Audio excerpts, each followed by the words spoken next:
What's up again there, guys? Brian here at 3TR, and welcome to episode 212 of my weekly Q&A show, Titled People's Questions, where I answer all the awesome questions that my viewers have sent me over the past week. This time we got a solid number of questions from about, I think, 6 of you, or, sorry, 7, including the last question of the episode, which I will be saving for last, which was, without question, probably the best question I've had sent to me in a number of years, because I don't know if this viewer of mine has actually looked in my history of videos and discovered what was my all-time favorite video that I've ever put up, but I'm glad he brought this up, and I'll be happy to talk about it when I get there. But jumping right into the first two questions, coming from the first regular of mine, going by the name of Zyborg136, and you want to know, who else would I have had played Batman instead of Ben Affleck? You know, I am really terrible at these type of questions because I'm not a casting director. I do not know how to spot talent for certain parts, because I have been proven many times there are a number of actors that one would think can't do a role and prove that they can if given the right script and the right director. That's really all it takes to get a good performance out of any actor. Now there's some actors that are typecasted, yes, but for the most part any actor can be really made to be great if given the opportunity. So I have absolutely no idea. I was totally on board with Ben Affleck playing Batman, because if Heath Ledger playing the Joker taught me anything, is that, trust me, if they are picking this person, they are picking it for a good reason. I think the only bad exception to that is maybe George Clooney, but I don't even think his Batman was all that terrible. The problem was he wasn't playing Bruce Wayne. He was just George Clooney dressed up as Batman, which felt really odd. So I'm really not sure who else I would cast. And this kind of goes to your second question, is who would I pick to play Joker? And again, I'm not a caster. If the person thinks that they're worthy of playing Joker, show me what you can do, and if I'm convinced and you can get the character right, then you would make a good Joker. That's really all I gotta say on the matter. The next 3 questions come from Santiago Scarpino, and you want to know, which is the best / least awful Fantastic Four movie? I think I guess the best one. I think the one that came out in like 2004. It was like kind of the first Fox Fantastic Four, the one that came like before Rise of the Silver Surfer. I don't think it's that bad. It's certainly better than Four Stick, and it's definitely better than Rise of the Silver Surfer. It got the story right, and it was campy. It was definitely a kids-like comic book movie, and so I don't really know what all the hate was for, because it certainly wasn't the best comic book movie, but it certainly wasn't the worst. There were definitely some elements of it that I thought really did work, and it made for a very entertaining movie at times. And it certainly had the best interpretation of Doom that we've seen in live action. I mean, don't get me wrong, I mean, the character was definitely off, but at least he looked like Dr. Doom, and he did have a pretty cool voice in my opinion, so I would say that is at least a decent Fantastic Four movie. Your next question is, have I watched Jessica Jones? No. I've just been busy doing a bunch of other things and watching other shows, but no, I haven't seen it. Maybe if I get like a week off and can do some binging, maybe I'll check it out. And your next question is, what is my favorite Star Wars Battlefront mission? Oh, that's a great question. Speaking of Battlefront, for those of you who've actually followed me on Twitter, Facebook, and Instagram, a new retro gaming store actually opened up where I work, and I had the opportunity to actually buy Battlefront 2 again. I am never selling this off again, because without question my favorite mission in Battlefront 2 was during the campaign, and I think my favorite mission was Nightfall, because that was one where you got to execute Order 66, and you get to attack the Jedi Temple, and you kind of just have to go around just killing Jedi left and right, and you're, you know, the clones, and this was like the last mission that you were as the clones before you got turned into stormtroopers, and that mission really stands out to me. So that is by far my favorite mission in all the Star Wars Battlefront games. The next 3 questions come from Matthew Vader, and you want to know, who is a better swordsman? Raiden from Metal Gear Solid 4, Anakin Skywalker from Revenge of the Sith, or Dante? Oh, this is an easy one. Well, I'm going to take Anakin Skywalker out, because he's just human. So one good stab to him and he would go down in no time.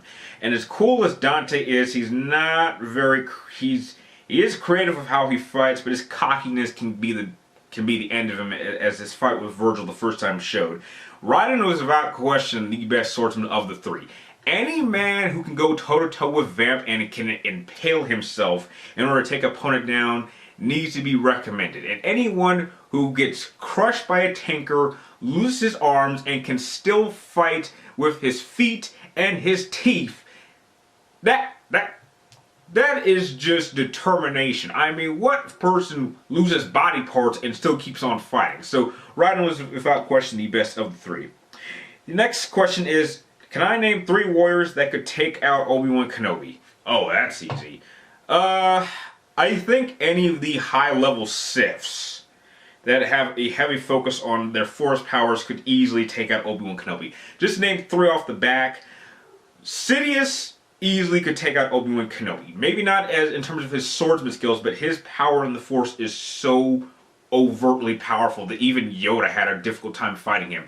And I think that's why Yoda even told Obi-Wan Kenobi that he just was not strong enough to take on Sidious. So Sidious would easily mop the floor of Obi-Wan Kenobi. Another Sith Lord who would take Obi-Wan Kenobi out is Darth Krayt, which is funny because Obi-Wan Kenobi actually beat Darth Krayt when he was a much younger man, when he was still kind of like a dark Jedi. But, you know, after Obi-Wan Kenobi obviously died and Darth Krayt became the new Darth Lord of the Sith and waged a war with the New Republic, he was so overtly powerful. It is scary. This was a person who probably could take down Sidious. I'm not saying he was as powerful as Sidious overall, but his collection of skills in the Force and the use of his lightsabers would definitely be way too much for Obi-Wan Kenobi to deal with. And another person I think probably could take down Obi-Wan Kenobi in terms of Siths, I think in a one-on-one engagement, I want to say Dooku, but Dooku had already beaten him, so that's not really fair. Who else? Who else could take down Obi-Wan Kenobi?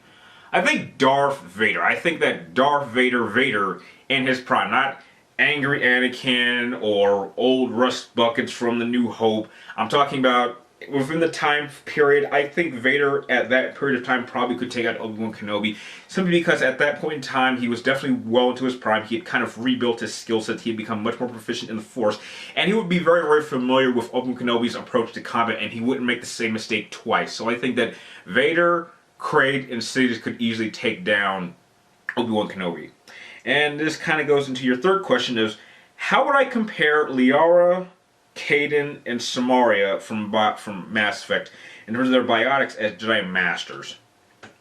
Okay, if I could rank them, I would say that Samaria would be the closest thing to, I would say she would be definitely Grandmaster level with her biotics. Going below that, I would say Liara would be probably a low-tier Jedi Master.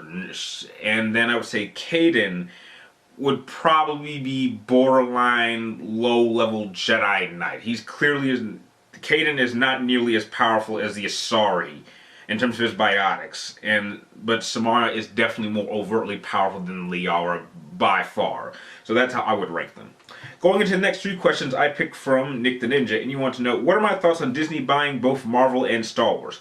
Well, this was just a basic business decision. They want properties that will make them money, and they've been very successful at it. So that's really all I have to say on the matter. I mean, I don't care. Trust me, but I'm surprised that Disney doesn't buy their own country yet and call it Disney, Disney Continent or something. They've got the money. Next question is, what was my versus matchups inspired by? It was actually inspired by the members of the Jedi Council of YouTube that do their versus series matchups. I am a big fan of their versus series matchups and their style, and I simply thought that since I don't think I have enough knowledge to be a Star Wars versus series matchups member, I thought, okay, what can I do with their format and apply it to something else? And that's where I got the idea to apply it with video games. And I've had a lot of success with it in franchises like Metal Gear Solid, Resident Evil, Final Fantasy, Infamous. That's really what it was inspired by. And your last question is, what was the most difficult versus series matchups I've done so far? In terms of actually putting it together, I would say probably my triple threat for Devil May Cry between Trish, Lady, and Lucia. But in terms of editing wise, I would say the hardest one without question was my Cole McGrath versus Delsin Infamous matchup. That took 2 months to put together, and the editing for that was insane. And it is, to this day, the longest video I've ever put together, ranking at about, I say, 53 minutes. And I'm shocked that people have seen that video, because I'll admit, I have not actually watched that video from beginning to end. How I did it was I saw it in pieces when it was in the editing section, and I just put them together like pieces in a puzzle, rendered it, uploaded it, done. I have not watched that video myself, but from what I've seen from the response, people did enjoy it very much, so I'm happy about that.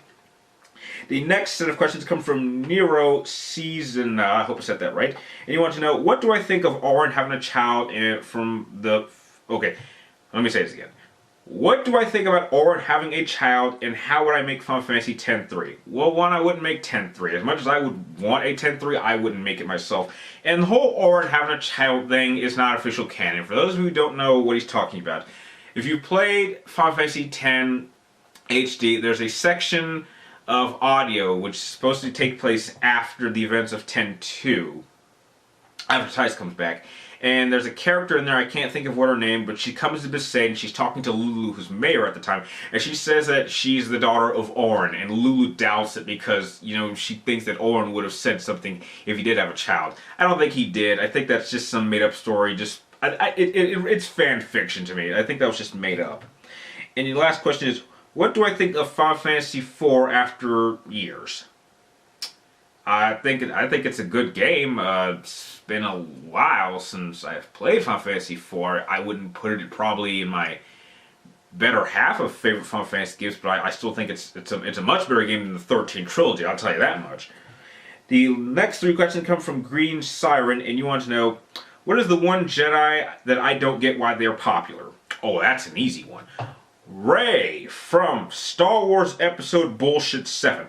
I don't know why this girl is so popular. I really don't get it, because if there was any character throughout that whole movie I had the biggest problems with, it was her. No, it's not because it was a female. It was because you never bought that she was ever in any danger. She is too overtly powerful. Why she's hanging out with Luke Skywalker, I have no idea, because she's clearly more powerful than him, and she is the main reason why I have no intention of watching episodes 8 or 9 as long as I live.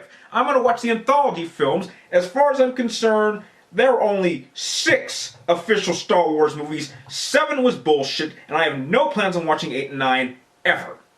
Sorry for that little bit of a rant. Look, if little girls need heroes in Star Wars, there are plenty of them.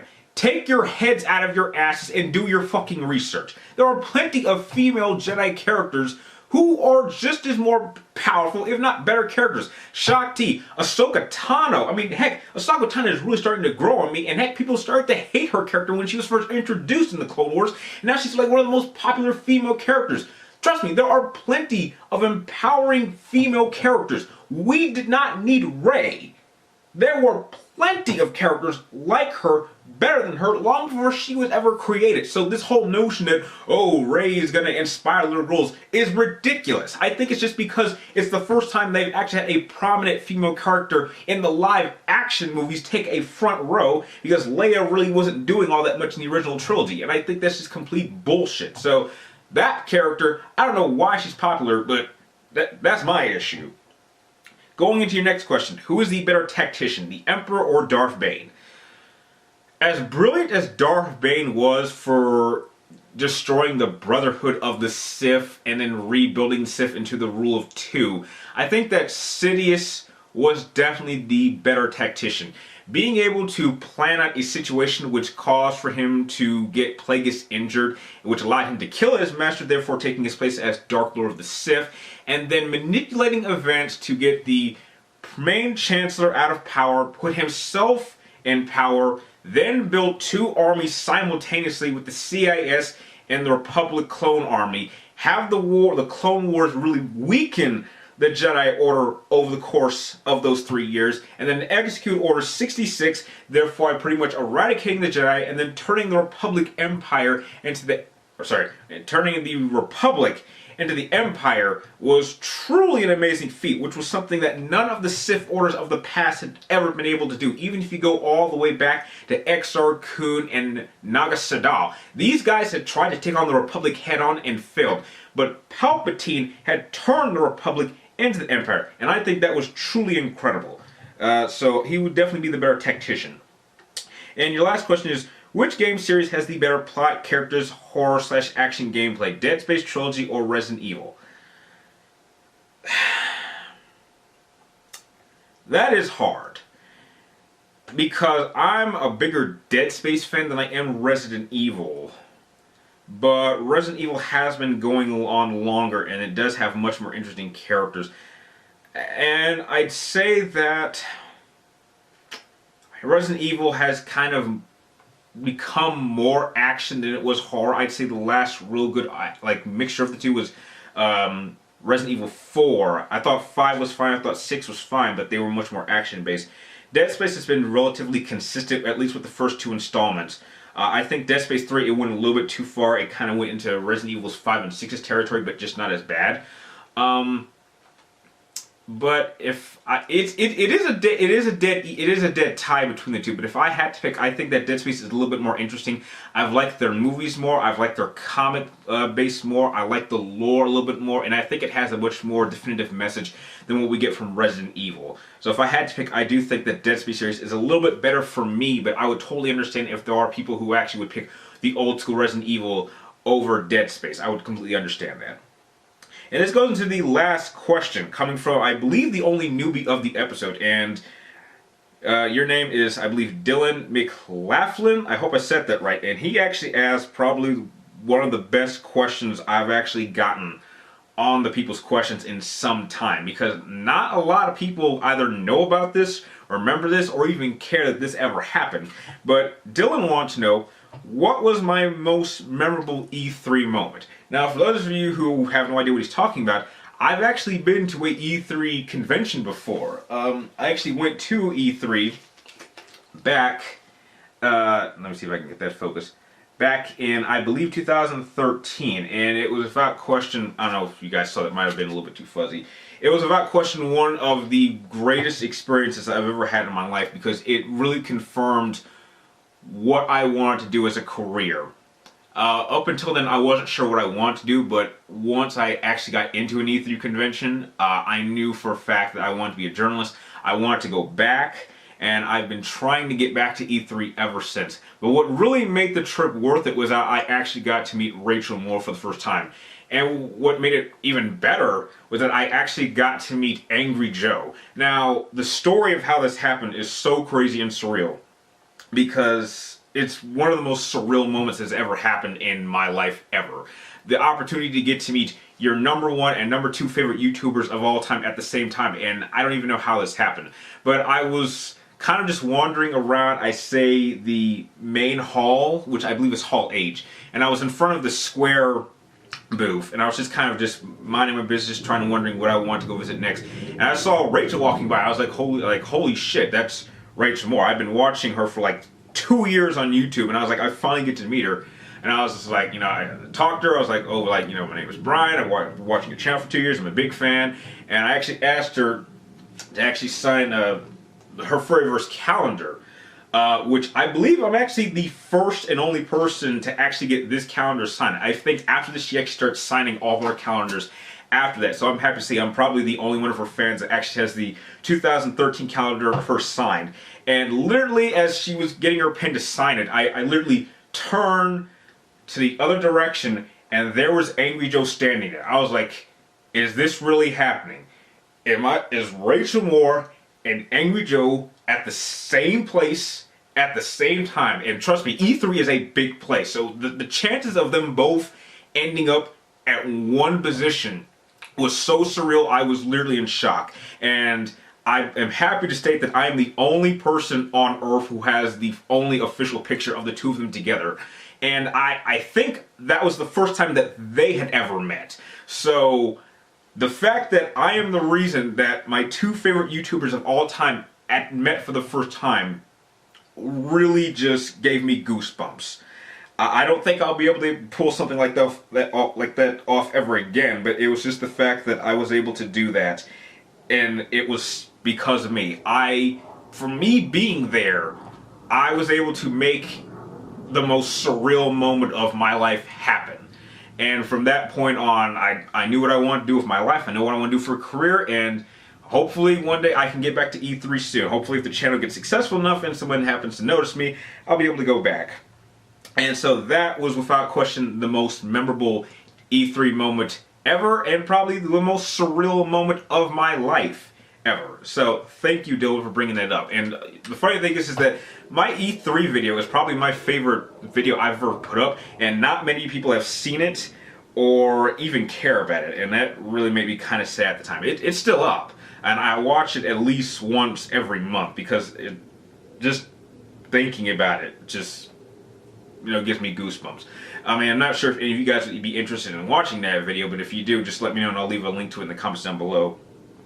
But with that is all the questions that you guys sent for this episode. I'm sure this video was a lot longer than I wanted it to be, but heck, I got pretty emotional back for a moment there. But that's all the questions that you guys sent for this episode. I'd like to thank all of you guys for making this episode possible. Thank you, Dylan, for bringing up that I have been to an E3 conference. Thank you for remembering, or maybe if you just discovered me recently. And if you like this video, free to like, comment down below with your questions, and make sure you get them into me before next Wednesday for our short filming this. And like always, thank you guys for watching. You're awesome, and I will see you next time.